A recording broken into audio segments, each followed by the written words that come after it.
Bystrici. Zranili sa pri nej 3 osoby vrátane malého ani nie ročného dieťaťa. V nemocnici skončila stará mama aj vnúča. Mladá žena, ktorá s dieťaťom sedela na zadnom sedadle, vyletela z auta cez zadné sklo.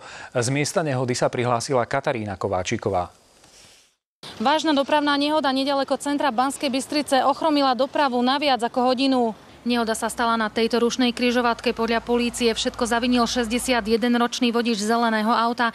Pri výjazde z vedľajšej cesty totiž nedal prednosť prichádzajúcemu terénnemu autu. V aute viezol okrem manželky aj dceru s vnúčaťom. Mladá žena a dieťa v autosedačke sedeli na zadných sedadlách. Náraz do terénneho auta bol taký silný, že mladá žena aj dieťa vypadli na cestu cez zadné okno. V tomto prípade nepomohla ani autosedačka.